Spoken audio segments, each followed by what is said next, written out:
Hi everyone, welcome to my channel. इबादत का अगला भाग कंटिन्यू करने से पहले हमेशा की तरह एक शायरी। ये शायरी इस तरीके से है कि वक्त बर्बाद करता रहता हूँ, दिन रात फरियाद करता रहता हूँ। तुम्हें हिचकियाँ तो आती होंगी, मैं तुम्हें याद करता रहता हूँ। कैसी लगी बताइएगा। चलिए हम शुरू करते हैं आज के भाग को। शालिनी और अनिका आज आते हैं अनिका के रूम पर। अनिका अपने रूम में थी। कुछ वक्त बीत चुका था। अनिका काफ़ी ज़्यादा शांत थी। उसके माइंड में वो सिचुएशन चल रही थी कि अगर आज अनिका का खुद पर कंट्रोल लूज़ हो जाता तो क्या हो सकता था। अनिका ये बातें सोच रही थी। यहाँ पर अनिका को खामोश देखकर जो शालिनी है वो अनिका से पूछती है कि ऐसा क्या हो गया, तो इतना शांत क्यों हो गई।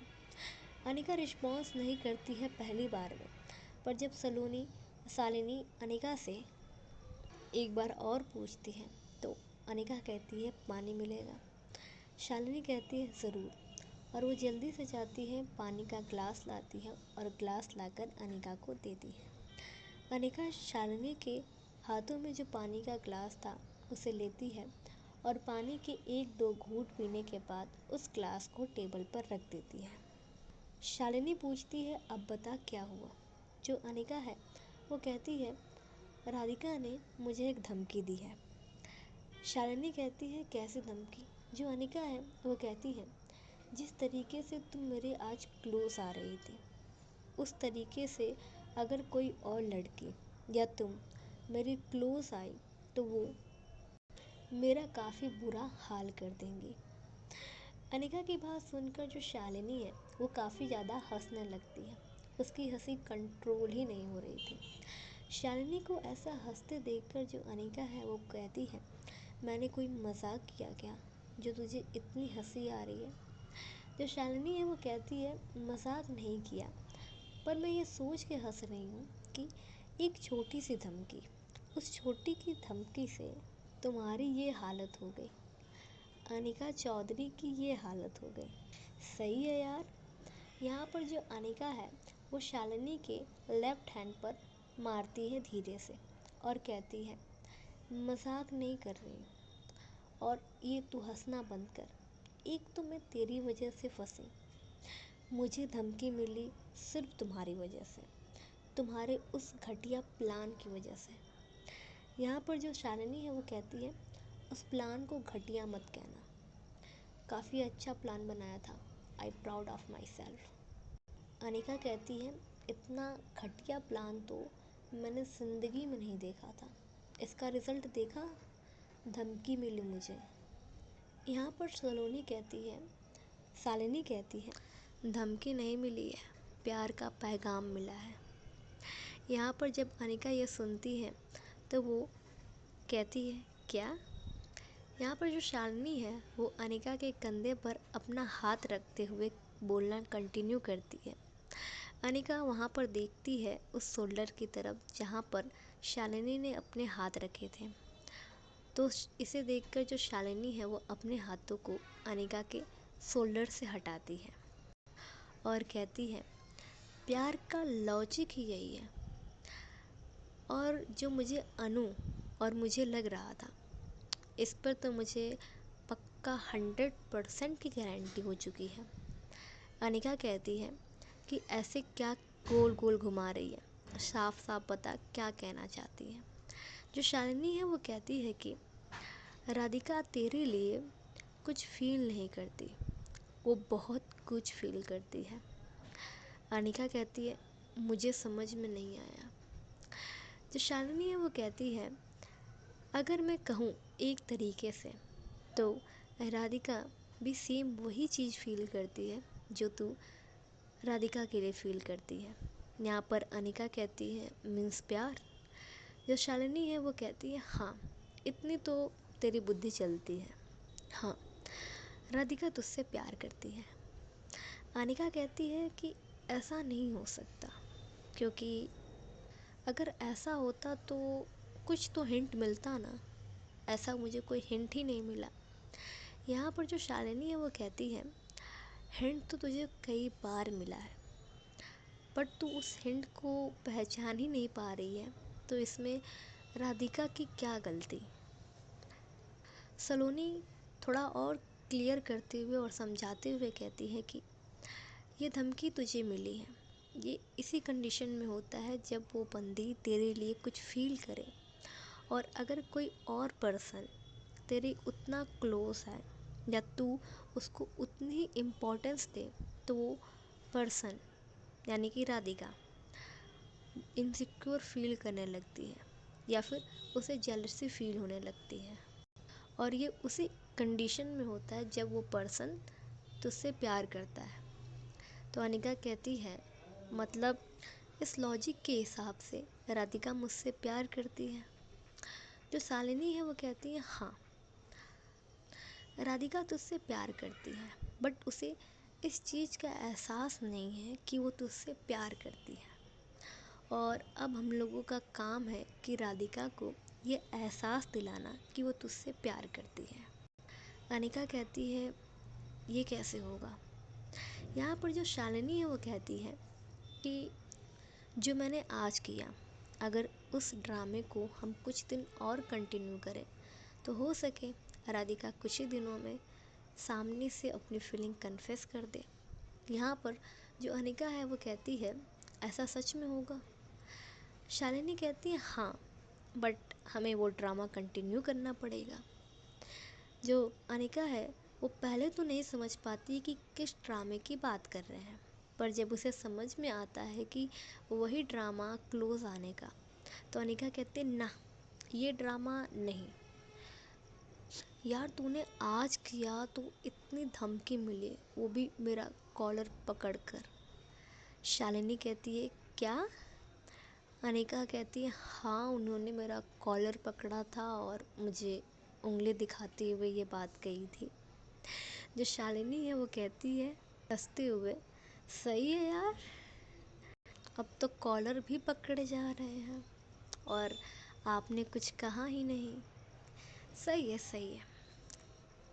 और इनकी ऐसी ही बात होती है, तब तक अनु का कॉल आ जाता है शालिनी के फ़ोन पर। शालिनी देखती है कि अनु का कॉल आया है, वो तुरंत ही कॉल पिक करती है और फ़ोन स्पीकर पे डाल देती है। फ़ोन उठने के बाद जो अनु है वो सबसे पहले पूछती है कि क्या हुआ। उसका पहला क्वेश्चन ऐसा था और काफ़ी ज़्यादा एक्साइटेड वे में वो पूछती थी। जो सलोनी है वो कहती है कि यार पूछ क्या नहीं हुआ। अनु कहती है ऐसा क्या हो गया। जो शालिनी है वो कहती है जो ना होना था वो हो गया। अनिका कहती है क्या हो गया क्या नहीं हो गया, क्लियर वे में बात करो, या अपने में क्या कर रहे हो तुम सब। यहाँ पर जो शालिनी है वो कहती है अनु अनिका यार ये प्यार में पूरी पागल है। यहाँ पर जो अनु है वो कहती है कि हाँ, इतना तो मैं कह सकती हूँ, अब तुम बताओ हुआ क्या। तो शालिनी कहती है कि हम लोग गए थे, और वो बताती है ये बात थोड़ा सा और चढ़ा कर कि राधिका अनिका एक कमरे में गए थे और राधिका ने अनिका का कॉलर पकड़कर उसे धमकी दी है, और ये बात वो बहुत अच्छे तरीके से अनु को बताती है। अनु कहती है सही कहा था तुमने, मुझे यही पूछना चाहिए था क्या नहीं हुआ। और ये दोनों हंसने लगते हैं। अनिका कहती है बंद करो मेरा मजाक उड़ाना। यहाँ पर जो अनु है वो कहती है अच्छा ठीक है। इसके बाद जो शालिनी है वो कहती है कि इतना तो क्लियर हो ही गया है, राधिका प्यार करती है अनिका से, बस कन्फेस करना है। जो अनु कहती है हाँ ये तो मुझे बहुत पहले से पता था। शालिनी कहती है हम लोग सोच रहे हैं कि आज के ड्रामे को हम थोड़ा और कंटिन्यू करें। अनु कहती है हाँ, मुझे भी बता देना क्या क्या नहीं हुआ, और अगर कोई मदद की ज़रूरत हो तो मुझे याद करना। All the best guys. Anika all the best. इतना इन लोगों की बात होती है और अनु फ़ोन कट कर देती है। अनु और शालिनी की बातें सुनकर जो अनिका है वो इस बात के लिए तैयार हो जाती है कि आज के ड्रामे को और कुछ दिनों तक कंटिन्यू किया जाएगा। चलिए, ये तो बात हुई इन लोगों की प्लानिंग की। अब देखते हैं हम राधिका की तरफ। राधिका अनिका के चले जाने के बाद डायरेक्ट आती है अपने रूम पर। इस वक्त जो राधिका है वो एक अजीब एहसास को फील कर रही थी, उस टच को फील कर रही थी, उस क्लोजनेस को फील कर रही थी, उस मोमेंट की गहराई को फील कर रही थी। यानी कुल मिलाकर जो राधिका है वो उस मोमेंट को कंटिन्यू सोचे जा रही थी। राधिका जल्दी से एक पानी का ग्लास लेती है और पानी पीती है, और जब वो पानी के ग्लास को अपने टेबल पर रखती है तो उसका ध्यान फिर से अपने कमरे के दरवाजे की तरफ जाता है और फिर से वो बातें उसे याद आने लगती हैं।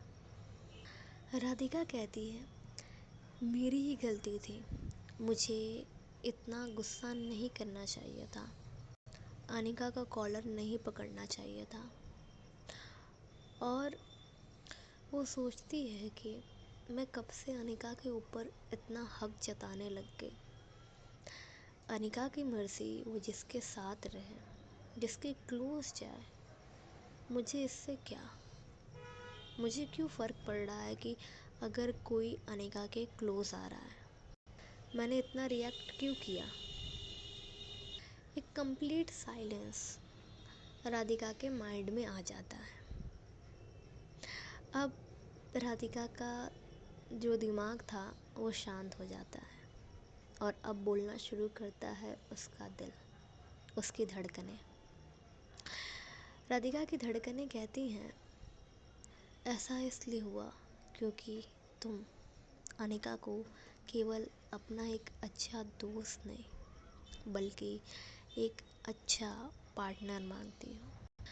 तुम जो अनिका के लिए समझती हो, जो फील करती हो, या अनिका के लिए जो तुम सोचती हो, वो एक दोस्त की तरह नहीं, ये तुम किसी और वे में थिंकिंग करती हो, और वो वे है प्यार का। अनिका राधिका का जो दिल है वो ये साफ साफ बता देता है कि राधिका अनिका से प्यार करती है। बट राधिका इन विचारों को साइड कर देती है। वो अपने आप को, अपनी आइडेंटिटी को लेकर क्लियर नहीं थी, तो वो इतनी जल्दी कैसे एक्सेप्ट करे कि ये फीलिंग प्यार है, और वो भी एक लड़की के लिए वो ऐसा कुछ फील करती है। वो इतनी जल्दी कैसे एक्सेप्ट करे। अनिका के केस में ऐसा था कि अनिका को अपनी आइडेंटिटी पता थी, बट यहाँ पे राधिका को अपनी आइडेंटिटी पता ही नहीं है। और अचानक से अगर उसे ऐसा पता चले, और वो भी प्यार जैसे इमोशन के साथ, तो इंसान को झटके तो लगेंगे ही। वही झटका राधिका को लग रहा था। राधिका तुरंत ही इन विचारों को साइड करती है और कहती है, क्या फालतू विचार है ये। और वो आती है, अपने टेबल पर बैठकर अपने बुक्स में लग जाती है। एक तरफ जो चाहता है कि राधिका फीलिंग्स को एक्सेप्ट करे राधिका, और वहीं पर राधिका उन फीलिंग्स को साइड कर रही थी। देखते हैं कब तक राधिका अपनी फीलिंग्स को साइड करती है, क्योंकि प्यार कभी छुपाया नहीं छिपता, यह एहसास दिल में कभी दबा नहीं रह पाता। ये कब होगा कि राधिका भी कन्फेस करे और खुद को जैसी वो है उस तरीके से स्वीकार करे। यहाँ पर अब प्रॉब्लम आएगी, राधिका खुद को एक्सेप्ट करती है कि नहीं। ये भी आपको कहानी के अगले भागों में पता ही चलेगा। हम कंटिन्यू करते हैं। नेक्स्ट डे होता है। नेक्स्ट डे जो अनिका है और शालिनी प्रिपेयर हो जाते हैं कि उनको ये ड्रामा कंटिन्यू करना है। एग्जैक्ट 6 बजे अनिका और शालिनी दोनों ही सेम टाइम पर अपनी बालकनी के तरफ आते हैं। राधिका भी उस वक्त अपनी बालकनी में थी। कुछ शांति के पल जो राधिका है उसे मिले हुए थे, तब तक अनिका और शालिनी के इस चहलकदमी ने राधिका के शांति को भंग कर दिया। अनिका शालिनी से काफ़ी ज़्यादा क्लोज होकर इस बार शालिनी ही नहीं, अनिका भी शालिनी की क्लोज होकर बातें कर रही थी और न चाहते हुए भी ये लोग हंस रहे थे। झूठ मूठ की हंसी इन लोगों की फेस पर दिख रही थी। एक्टिंग तो इन लोगों की ऑन टॉप थी। वहीं जो राधिका है, जब इन दोनों को देखती है तो फिर से उसका पारा हाई होने लगता है और वो कहती है, अभी अनिका को मैंने कल ही समझाया था कि कोई उनके क्लोज ना आए, और आज ये फिर इस और वो शालिनी की तरफ घूरते हुए देखती है और कहती है कि इस शालिनी के क्लोज आ गई और देखो तो कितने हंस हंस कर बातें कर रहे हैं। पता नहीं क्या इन लोगों को मिल रहा है। यहाँ पर जो अनिका है वो तो राधिका की तरफ नहीं देख रही थी, वो शालिनी से बातें करने में ही बिजी थी, ऐसा वो शो कर रही थी। पर जो अनिका है वो अपनी आइज़ को एक पल के लिए राधिका की तरफ करती है। ऐसे करती है कि राधिका अनिका को ये नहीं देख पाती कि अनिका उसकी तरफ देख रही है। एक पल के लिए जो अनिका है वो राधिका की तरफ अपनी आइज़ को करती है और राधिका को देखती है और वो कहती है, हाय कितनी प्यारी लग रही है। यहाँ पर जो शालिनी है वो ये देखती है और तुरंत ही अनिका का जो फेस है वो खुद की तरफ कर लेती है और कहती है, कंटिन्यू करने पर फोकस करो, ये आशिकी बाद में कर लेना, अभी मेरे साथ ये ड्रामा कंटिन्यू करो। अनिका कहती है, वो तो मैं बस, शालिनी कहती है, बस सफाई नहीं, कंटिन्यू करो। और ये लोग फिर लग जाते हैं अपनी एक्टिंग को शुरू करने में, यानी इसका प्रदर्शन काफ़ी बखूबी तरीके से कर रहे थे। यहाँ पर राधिका को रहा नहीं जाता और वो रूम के अंदर आ जाती है। राधिका के चले जाने के बाद जो शालिनी है वो अनिका के साथ हाथ मिलाती है और कहती है, काफ़ी सही एक्टिंग करी ब्रो। अनिका कहती है, एक्टिंग मुझे भी आती है। शालिनी कहती है, हाँ। बेचारी कितनी चल रही थी ना, उसके फेशियल एक्सप्रेशन देख के लग रहे थे कि अनिका ये तो ड्रामे में हम लोग कंटिन्यू कर रहे हैं, एक दूसरे के क्लोज आ रहे हैं, अगर इन रियल होता तो तेरी तो चटनी बन जाती। अनिका भी हंसती है और कहती है, हाँ पर यार गुस्से में प्यारी लगती है ना। शालिनी कहती है, तुम्हें लगती है, हमारे लिए नॉर्मल ही है। अब चले रूम में, सोना भी है मुझे, इतनी सुबह सुबह बस तुम्हारे लिए जागी हूँ। तुम्हारी किस्मत ना काफ़ी अच्छी है, इतने अच्छे दोस्त मिले हैं और तूने एक धन्यवाद भी नहीं कहा मुझे। तो जो अनिका है वो कहती है, काम पूरा होने के बाद, अभी नहीं, अभी चलते हैं सोने। और ये दोनों आते हैं रूम पर और मज़े से आराम से सो जाते हैं। तो आज की कहानी यहीं तक। मिलते हैं आपसे हम अगले भाग में। ये भाग कैसा लगा बताइएगा। और स्टोरी एक दिन के गैप पर ही आ सकती है क्योंकि इस टाइम थोड़े काम बढ़ चुके हैं। कुछ ही दिनों के लिए 2-3 दिन और होंगे, उसके बाद वो कंटिन्यू आएगी। तो हम चलते हैं। धन्यवाद।